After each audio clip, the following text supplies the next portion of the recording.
আমার বাড়ি এই গ্রামে, আমার বাবা মৃত, আমি পর্দা করি, দিন পালনের চেষ্টা করি, আমার বয়স 24, মাস্টার্স পাস, আমি বিবাহ করতে চাই। আমার দুই ভাই বিবাহের ক্ষেত্রে পাত্রের শুধু স্ট্যাটাস এবং চাকরি দেখে, পরহেজগারিতার কোনো গুরুত্ব দেয় না।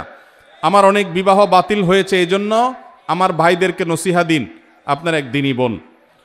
ভাইরা আমার, আমাদের দেশে অনেক হতভাগা অভিভাবক আছে, নিজের মেয়ে কিংবা বোনকে বিয়ে দেওয়ার ক্ষেত্রে শুধুমাত্র ছেলের টাকা পয়সা, চাকরি বাকরি, স্ট্যাটাস এগুলোই দেখে।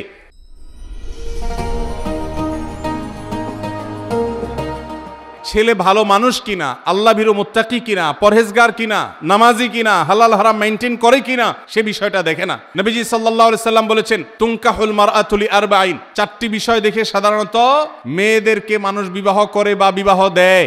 এই 4টি বিষয়ের মধ্যে কেউ টাকা পয়সা দেখে, কেউ রূপ লাবণ্য দেখে, কেউ বংশগরিমা দেখে মানুষ একে অন্যকে বিবাহ করে, বিবাহ দেয়। কিন্তু কেউ কেউ দিনদারিতাকে অগ্রাধিকার দেয়। নবীজি সাল্লাল্লাহু আলাইহি সাল্লাম বলেছেন, ফাজফার বিজাতিদ দ্বীন, ধার্মিক মানুষের সাথে বিবাহ বন্ধনে আবদ্ধ হয়ে তোমরা জেতার চেষ্টা করো। তুমি যদি বিবাহ করে তোমার বিবাহের প্রকৃত সার্থক বিবাহকে করতে চাও, বিবাহের যদি লক্ষ্যকে তুমি পূরণ করতে চাও, তাহলে সত্যিকার অর্থে সফল হতে হলে তোমাকে অবশ্যই দিনদারিতাকে অগ্রাধিকার দিতে হবে। এই বোনের ভাইরা যদি এই মাহফিলে থেকে থাকেন, আপনাদেরকে আমি বলছি, আল্লাহকে ভয় করেন। মনে রাখবেন, চাকরি বাকরি, স্ট্যাটাস এগুলা কোনোটা সংসারে শান্তি আনে না।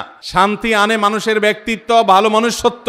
ভালো মানুষ হলে উপার্জন একটু কম হলেও, সামাজিক তথাকথিত স্ট্যাটাস একটু নিচে থাকলেও সংসার সুখের হবে। আর যদি ভালো মানুষ না হয়, যত বড় স্ট্যাটাস হোক, যত বড় চাকুরে হোক, কখনো সেখানে শান্তি আসবে না। এজন্য আল্লাহকে ভয় করেন এবং দিনদার পাত্র দেখে নিজের বোন মেয়েকে বিয়ে দিবেন। আমাদের মেয়ের বাবারা এখন আর পাত্র দেখে না, তারা টাকার বস্তার সাথে মেয়ে বিয়ে দিতে চায়।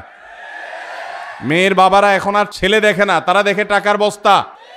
আর ছেলের বাবারাও এখন আর মেয়ে দেখে না, তারা খোঁজে আটার বস্তা, তারা ময়দার বস্তা খোঁজে, তারা ভালো মেয়ে খোঁজে না। যদি ভালো ছেলে পেতে চান, আপনার এলাকায় ফজরের নামাজের সামনের কাতারে তাকবীরে উলায় যেই যুবক নামাজ পড়ে, এই যুবককে ভালো ছেলে ধারণা করতে পারেন।